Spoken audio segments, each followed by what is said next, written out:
Buenas tardes. Para el tema de espectroscopía infrarrojo, entonces vamos a hacer una charla de introducción.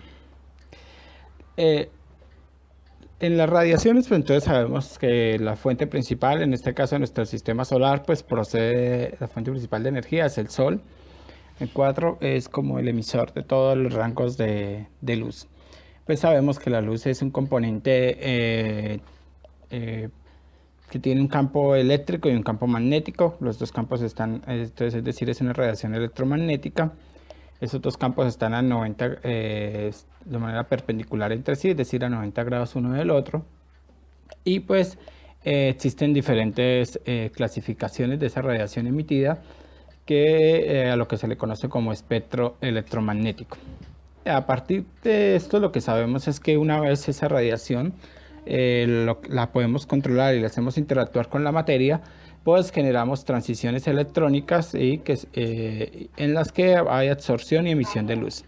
Esas absorciones y emisiones de luz pues generan espectros que nos permiten analizar diferentes muestras o diferentes circunstancias en la materia. Entonces, en el caso del infrarrojo, se considera que esta radiación lo que nos permite determinar se llama radiación de calor. Entonces es muy común emplearla, por ejemplo, como podemos ver en la parte de arriba de la diapositiva. Por ejemplo, a lo que miramos con una cámara de infrarrojo, pues vemos que un gato y vemos la radiación de calor o el espectro de calor que se puede percibir de él. Cuando comparamos, por ejemplo, una bebida caliente con una bebida fría, en la otra imagen, pues vemos que las podemos diferenciar de acuerdo a la emisión de calor. También en este caso, para las muestras en particular, sólidas, líquidas y gaseosas en estados de condensación, en estos tres estados de condensación, se analizan en rangos de acuerdo, este infrarrojo se puede subdividir en rangos de acuerdo a su número de onda, que es el inverso de la longitud de onda.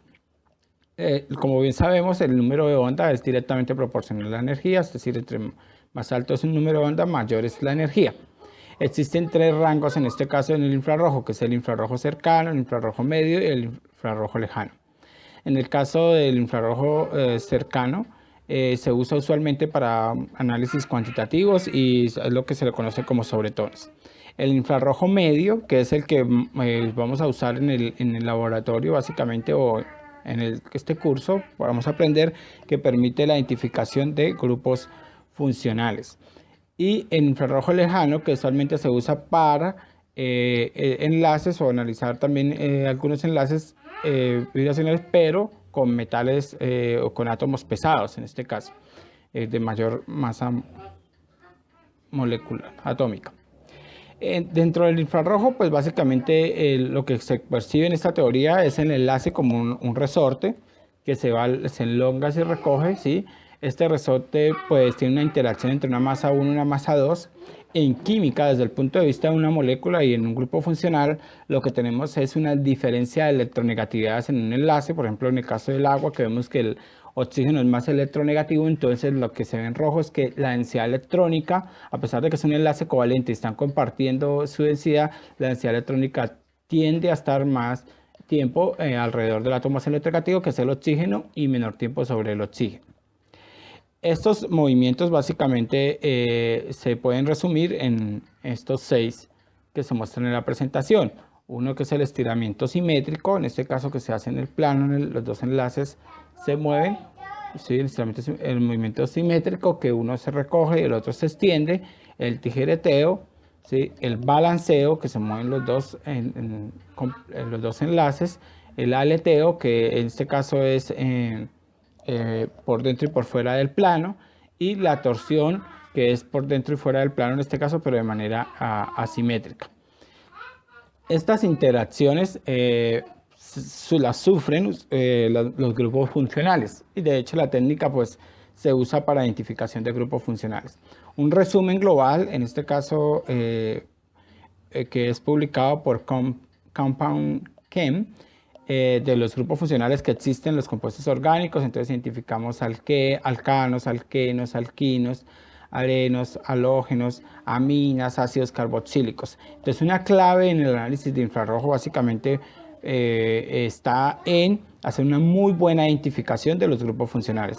porque esa buena identificación de los grupos funcionales va a facilitar nuestro trabajo para emplear la técnica, por lo menos en análisis de identificación. No se limita la aplicación de la técnica para eso, pero digamos que los límites del curso sí están direccionados en la identificación de grupos funcionales y aprender algunas aplicaciones. Esta identificación de grupos funcionales, pues ahí está entre el rango de energía. Usualmente un espectro infrarrojo en medio se va desde 400 hasta 4000 centímetros a la menos 1. Se inicia de 4000 centímetros a la menos 1, siempre la escala, debido a que se inicia de las de mayor energía a menor energía, en este caso. Entonces, lo que podemos ver que a mayor energía usualmente se identifican los fenoles, es decir, una interacción oxígeno-hidrógeno, que son estiramientos de ese tipo, las aminas, alquinos, por luego vemos los alquenos, vamos disminuyendo en energía, los alcanos, luego los aldehídos, que son carbono e hidrógeno, los aldehídos. Entonces, estas vibraciones y algunas vibraciones del ácido carboxílico, es decir, del OH del ácido carboxílico. Esos están en una región desde el 4000 a más o menos al 2600. Esos identificamos señales, vamos a encontrar señales en esa región. Después ya entre alrededor de 2400 y 2200, pues vemos los nitrilos y algunos en la interacción del enlace doble de los alquinos, el enlace triple de los alquinos. Luego vemos los enlaces dobles, que son de carbono-oxígeno y carbono-carbono, y así sucesivamente podemos ir haciendo como una especie de transcurrir de esos grupos funcionales de acuerdo a su interacción durante todo el espectro infrarrojo. Y vemos cuáles, hay algunas interacciones que son débiles y otras que son fuertes, es decir, cuánta energía necesita para hacer esa interacción. Acuérdense que acá, para generar ese movimiento, la molécula ha absorbido energía y luego liberado. Nosotros podemos ver el espectro de emisión o el espectro de absorción. En este caso, estamos analizando desde el espectro de absorción. Un equipo infrarrojo usualmente pues tiene una fuente de emisión de luz. No conectamos al sol al equipo. Básicamente lo que tenemos es un láser. Entonces ese láser, que es un emisor de luz, tenemos un andamiaje óptico, que en este caso lo que hace es aumentar aumentar la señal y direccionar la señal, y eso es lo que para llevarla a algo que se llama el camino óptico. Ese camino óptico, que tiene algunos espejos que modulan la señal y la llevan a aumentar su intensidad, y tenemos un sector de la muestra. En el sector de la muestra, entonces, básicamente en la técnica de infrarrojo hemos venido empleando tres funciones. En la parte de arriba, el equipo que se ve como en azul, ¿sí? Vemos en este caso un aplicamiento que se llama ATR, que es con atenuación. Básicamente en este caso la muestra es un sólido o puede ser hasta un aceite, un líquido. Se coloca sobre una punta, sobre una deposición de diamante, y ahí podemos ahorrarnos, tomar muestras de manera sencillas y pequeñas, de alrededor de micromuestras. Después vemos ahí como una especie de balón con tapita. En este caso son celdas para soluciones. Estas celdas usualmente están hechas de cloruro de sodio o pasan a través de cristales de cloruro de sodio, y ahí encontramos básicamente podemos agregar algunas soluciones. O pueden ser en el caso de cuarzo direccionado. Esas soluciones acuosas de algunos compuestos que no se pueden purificar y solamente se pueden obtener en grado de soluciones. También hay portamuestras para gases. En este caso, estas están direccionadas. Básicamente atrapamos el gas en un recipiente fijo, en el cual podemos analizar las muestras, el espectro infrarrojo, en este caso emitido, de un determinado gas, ya sea de gas de contaminación o dentro de un proceso pirolítico.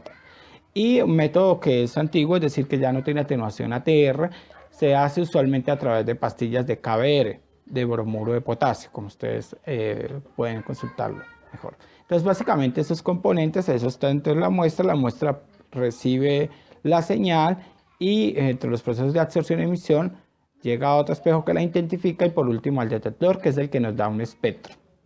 Un espectro, es un ejemplo de ello, es esto. Entonces, por ejemplo, si tenemos una molécula, acá esta molécula o esta muestra de tolueno, ¿sí? Entonces acá las muestra, tomamos el espectro y este es el resultado que obtenemos. Dentro de la química analítica o las técnicas de análisis mental, aunque sí es importante conocer la funcionalidad del equipo, la verdad la herramienta que necesitan ustedes es intentar analizar estos espectros de infrarrojo. Entonces, una vez obtenemos el espectro, pues lo que tenemos es que saber identificar la molécula, que el espectro sí corresponde a una determinada molécula y qué grupos funcionales tiene. Entonces, a partir de la molécula identificamos los grupos funcionales y las hibridaciones de sus carbonos. Entonces, lo que podemos ver es que acá nos dice que hay una interacción aromática. ¿Por qué? Porque el compuesto, como lo podemos ver, tiene un sistema conjugado y se tiene naturaleza aromática. Este sistema conjugado, pues entonces da señales. Las primeras interacciones son carbono-hidrógeno, que son de hibridación sp2. ¿Sí? Lo vemos ahí que tiene interacciones aromáticas que están a 3099 o 3068, son las primeras interacciones. Luego es carbono, hidrógeno aromáticas, ¿sí? Que son de otro tipo de interacciones, más de baja energía, ¿sí? Luego vemos las del alquil, que son las hibridaciones de sp3 hidrógeno, que están a 2925.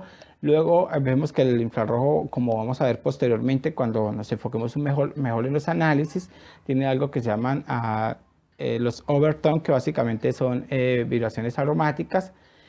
Y así podemos ir identificando cada uno de los grupos funcionales en las interacciones de una molécula. Ese es el objeto y esta información nos sirve como introducción a lo que una de las pequeñas de las aplicaciones que tiene la espectroscopía infrarroja.